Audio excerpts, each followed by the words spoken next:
No one in the Galactic Assembly remembered when humanity had been classified as harmless. The file still existed. It sat in Archive Stack 9, buried between extinct fungal empires and species that had surrendered themselves into permanent sedation. Classification: Sol 3. Humans. Threat level: negligible. Psychological profile: cooperative prey-animal. Militarily insignificant. It was the last mistake over 12 trillion beings would ever make. The first human child died on a Tuesday. Her name was Emily Carter. Age 7. Height: 1.2 meters. Missing 2 front teeth. Favorite food: strawberry ice cream. None of that mattered to the Vulcan raiders. To them, she was cargo. To humanity, she was everything. The colony of New Horizon hung in the darkness like a fragile promise. 300,000 human settlers, farmers and engineers and veterans too old or too tired to keep fighting Earth's ancient wars. They had come to the frontier to be left alone. The Vulcan had come to remind them that nobody was ever left alone. Their ships arrived without warning, long, black predator vessels that swallowed starlight. They didn't hail. They didn't negotiate. They harvested. Orbital defenses died in seconds. Rail platforms turned into expanding clouds of molten debris.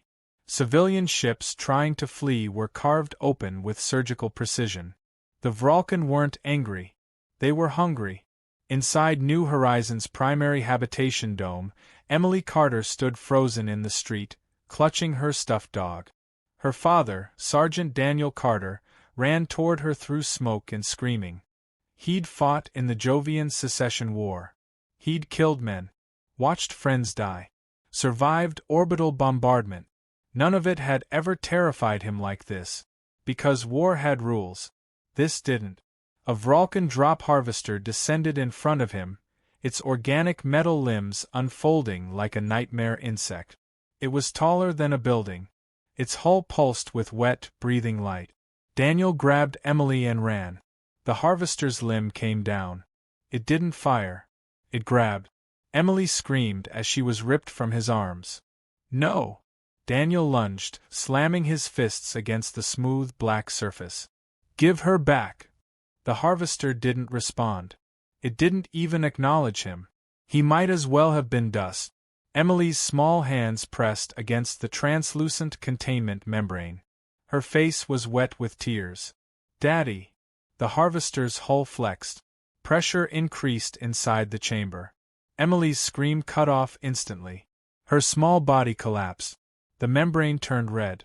The harvester lifted off. It never looked back. Daniel Carter fell to his knees. Something inside him made a sound. Not a scream. Not a cry. Something deeper. Something breaking. The Vulcan had no concept of atrocity. They were efficient predators. Their empire spanned 9,000 systems. They harvested biological material to sustain their civilization. Every species they encountered was catalogued into one of 3 categories: predator, competitor, livestock. Humans had been classified as livestock. The incident on New Horizon was logged automatically. Harvest yield: acceptable. Resistance: negligible. Native emotional distress: irrelevant. The report was transmitted to Vulcan Central. It was never read, because exactly 4 minutes and 11 seconds later, it was intercepted. Earth received the signal at 3:14 Universal Time Coordinated. The Office of Colonial Affairs flagged it as routine distress traffic. An automated system translated the data. Harvest yield: biological units processed. Resistance negligible. Attached visual confirmation: a small human body collapsing inside alien containment. The system froze. For the first time in its operational history, the Colonial Affairs AI escalated the report to every level of government simultaneously. No human had ever programmed it to do that. It did it anyway. President Eleanor Hayes was asleep when the alert reached her. She watched the footage once, then again, then a third time. She didn't speak for a long time. Finally, she asked one question. Was she identified? Yes, Madam President. A pause. Name. The room felt colder. Emily Carter. Age 7. The President closed her eyes. When she opened them again, something had changed. Get me Fleet Command.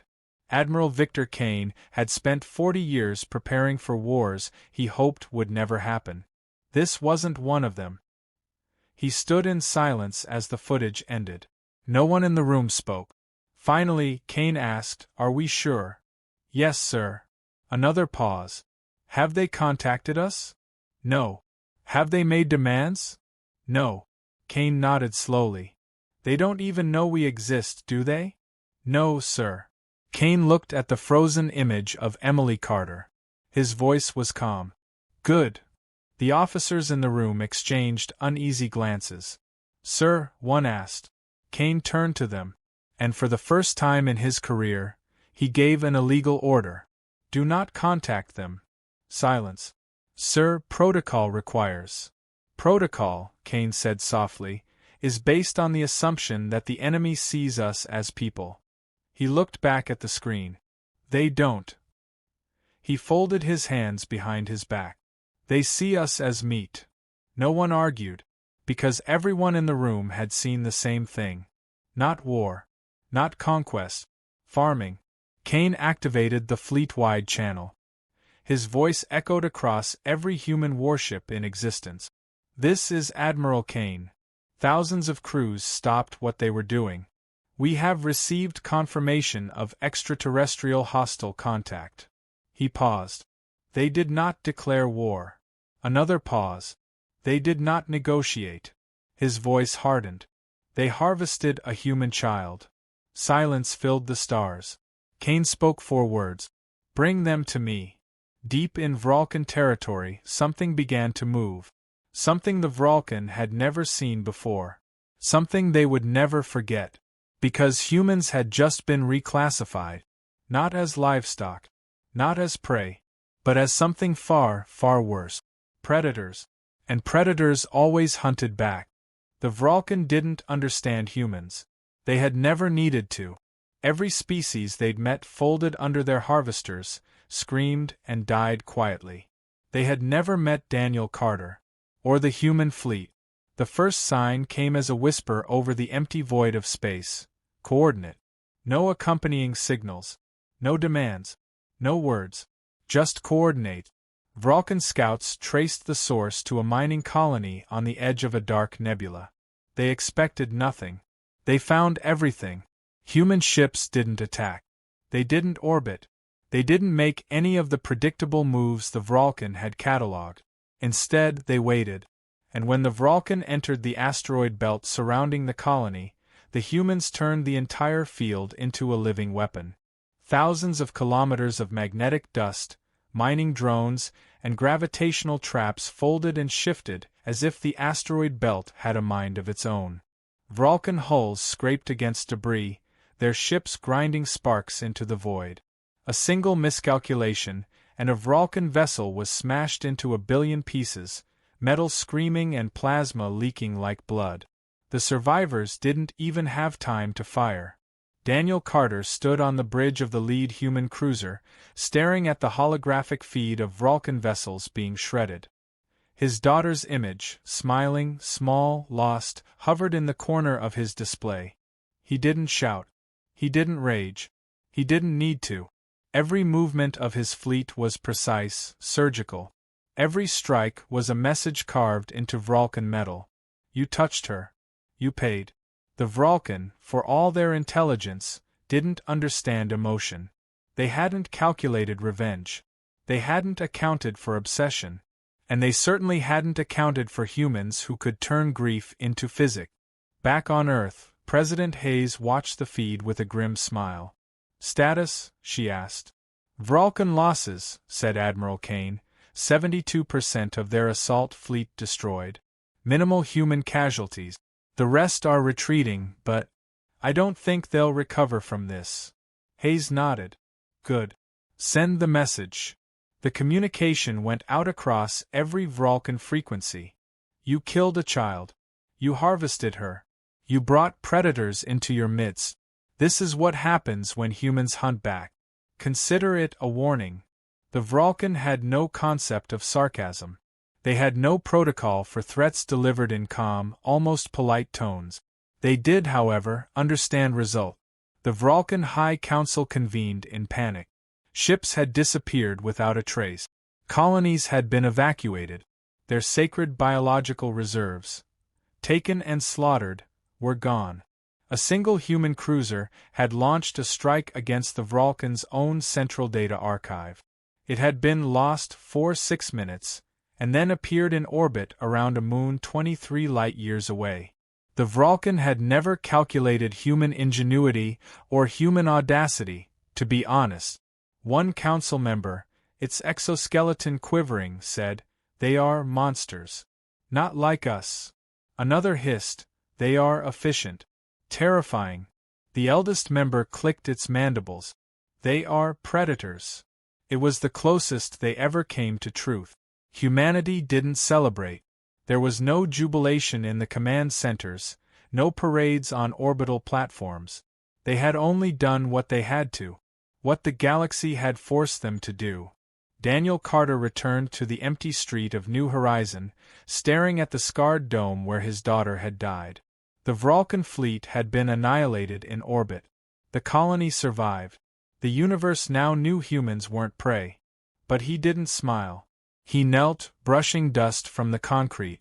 "You're safe now, kiddo," he whispered, voice thick. "They'll never hurt anyone like that again." And somewhere across the void, the Vralken fleets huddled together, recalculating every assumption they had ever made about the galaxy. Because humans weren't just clever. Humans weren't just violent. Humans were genius killers, turning love, grief, and fury into unstoppable strategy. The galaxy would never see them the same way again. The Vralken had underestimated humans in 3 fatal ways. First, their stubborn refusal to see them as equals. Second, their complete lack of imagination for human cunning. And third, their complete failure to recognize the human tendency to escalate. The galaxy didn't shake. It screamed. Every Vralken system within 50 light-years of New Horizon lit up like a chain reaction of panic.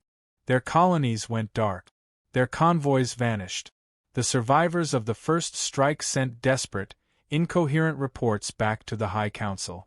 Entire mining worlds had been gutted overnight. Their harvest stock was gone. And everywhere, human markings appeared. Not graffiti. Not propaganda. Tactical signatures. Every abandoned base, every shattered ship, every silent outpost was tagged with a human fingerprint. A map of vengeance. Daniel Carter stood aboard the USS Valkyrie, the lead human destroyer, staring at the feed from a Vralken colony world. They had underestimated speed. Humans could move fast, strike harder, vanish. Civilians were being evacuated by orbital drones that the Vralken didn't even know existed. Warships engaged in precision strikes using technology scavenged, reverse-engineered, and improved upon faster than the Vralken's algorithms could predict. The child they had killed had become the ghost of their nightmares. Inside Vralken High Command, the panic was absolute. "What is this?" one counselor demanded. "Our fleet destroyed. Our colonies evaporated. They should not have been able to." "They are not like us," hissed the eldest member. "They do not operate on fear. They do not submit to probability. They adapt. They learn. They predict. They anticipate death in ways that we cannot understand." Another screeched, "We cannot fight them directly. Every battle ends in ruin." The eldest clicked its mandibles. "Then we fight them indirectly. Spread misinformation. Divide them." But every attempt at deception failed. Humans were already 3 steps ahead. 3 centuries of warfare and survival instincts encoded in DNA made them uncanny, unpredictable, almost inhuman, but entirely human. And the humans had patience. The Vralken tried diplomacy next.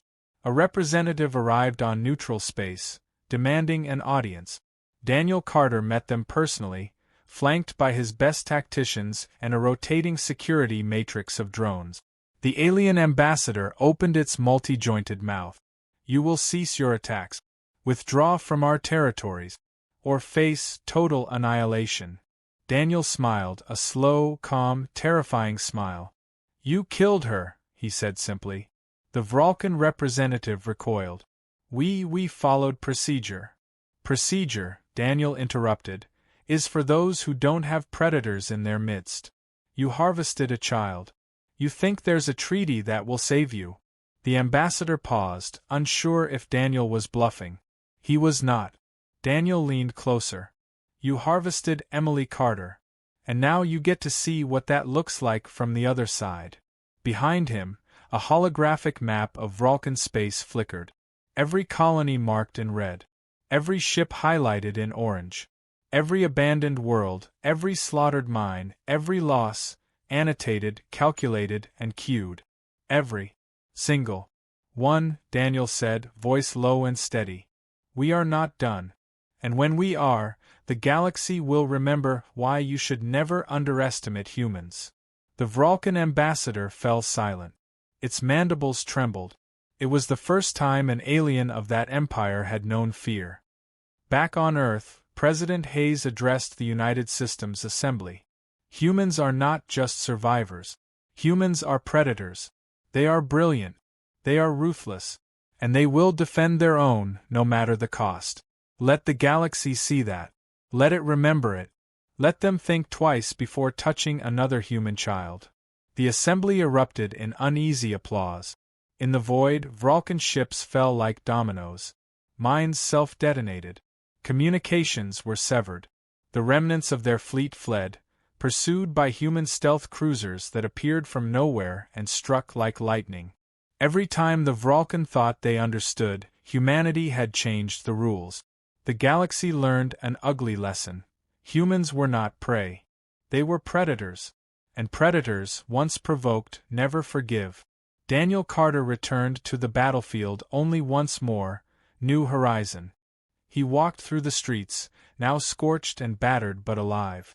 Survivors emerged cautiously from shelters. Children stared at him, wide-eyed, recognizing the father who had lost everything and returned as an instrument of wrath. You're safe, he whispered again. We'll keep you safe. Always.